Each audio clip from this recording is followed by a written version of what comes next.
Hi Rob, it's lovely to meet you. Hey, nice to meet you. And I know you've probably been asked this a lot, but was it easier doing the bedroom scenes because you're slightly closer to Kristen, or was it harder because you were quite protective? You're like shielding her body from the rest of the crew, like, no, don't look! Kind of, but Kristen's like way more comfortable with her body than also it takes her about 3 seconds to get completely in shape because she only weighs about 12 pounds. So it's kind of like she can go for like a walk and then she's like completely. So like, I mean, I was kind of pretending to do that, but really like trying to get into positions where I could like just tense as much as possible. I'm just trying to cover Kristen, but I think it was more embarrassing just for me, just to be. I was much more exposed as well. That's kind of more embarrassing. You have this quite intense scene with the werewolves where everyone just starts going at each other. What's that actually like when you're physically filming? What's in front of you? You have this kind of pillow, and you got to like just like shaking around. Like you just have this head, you're like, ah, get away from me! It's So like the ultimate pillow fight then? but you're doing it by yourself. So it's really fun. It's less cool. I'm going to hand you over to Rebecca now, our competition winner. Thank you very much. The way Stephanie Meyer writes about Edward is obviously he's this perfect person, and the fans think that you're this perfect person. Have you felt pressure throughout the films portraying Edward, how the fans want him to be and how Stephanie writes, and has that got easier as the films have went on, or has it got more pressurised? I mean, it's kind of easier and not. I mean, you kind of realise at the beginning. I mean, you get something to play against because everyone's thinking, oh, he's so perfect. So you can go like, well, I'm going to play him as completely imperfect, and then you have something to think about. But then, because he's written as this guy who's always a perfect gentleman and blah blah blah, and he never really changes and never gets angry. He doesn't. I mean, very rarely, and it kind of limits the arc. So it actually makes it harder as you do like more and more movies. And in this one, because you can't just repeat yourself. And also for essentially a passive character, like it's hard. It's like it's anti-dramatic, really. So in this one, I worked with Bill. I mean, I wanted to add in loads of bits. Like I wanted to have a massive fight with Jacob at the beginning and stuff, like doing all the stuff, just consistently beating up Jacob and going crazy. But it wasn't really in the book. But yeah, so it kind of became a little bit harder as it went on. Yeah. And how do you prepare for, obviously, the intense scenes that I'm guessing are going to be in Breaking Dawn from the book? So, like the birth of Renesmee and fighting to keep Bella alive. How do you prepare for them? And then, equally, how do you come down from them to go in so you can prepare for the next scene?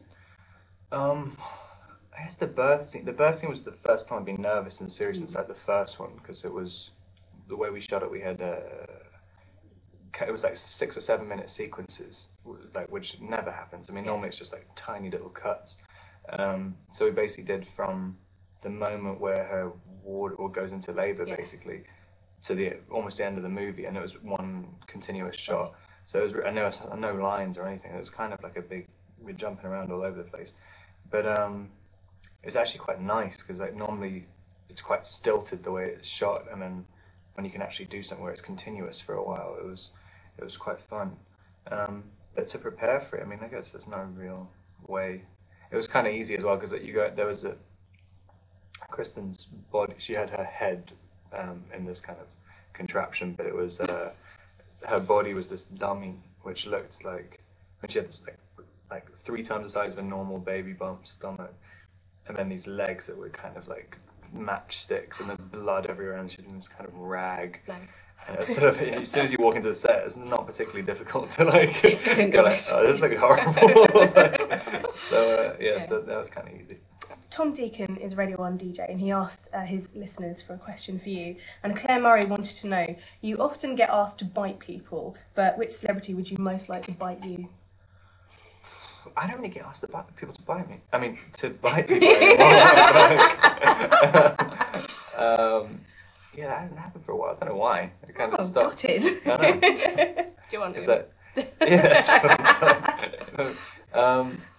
But who would I want to bite me? I don't know.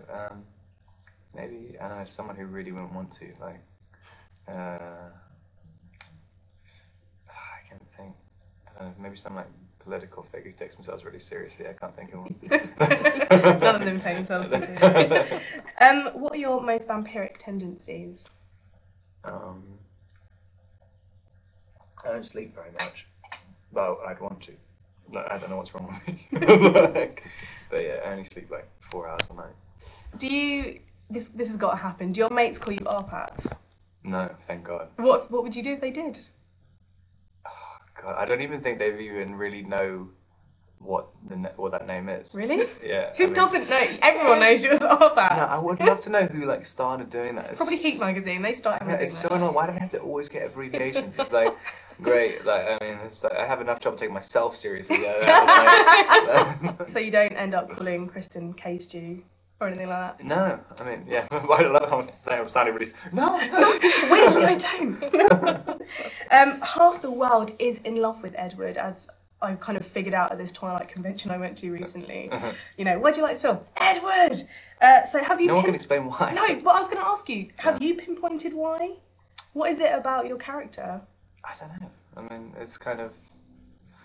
I mean, I don't think it's really about the character. I think it's about their relationship more than just the character. I think it's... You know, it's just as much about how... Because the books are all written from her perspective, so it's kind of... It's how she sees him, and people kind of like feed into that. I think, but I mean, I've asked people for years, and like, no one ever really can. I mean, there was on the first one, at one of the conventions, someone said it's the way he loves her, and I was like, oh, okay, that makes sense. But most of the time, people are like, you just like, why? Why do you love? Why do you love? And they're like, ah! That's about the only answer you get.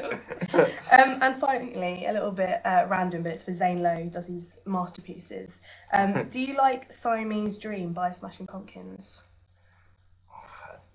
I mean, kind of. But I've never been that big a Smashing Pumpkins fan. That's terrible, because I mean, like every single person who asks me about it, they're like, "What are you talking about? Everyone's a Smashing Pumpkins fan." And I'm like, but I mean, I like 3 of their songs. Okay. Which?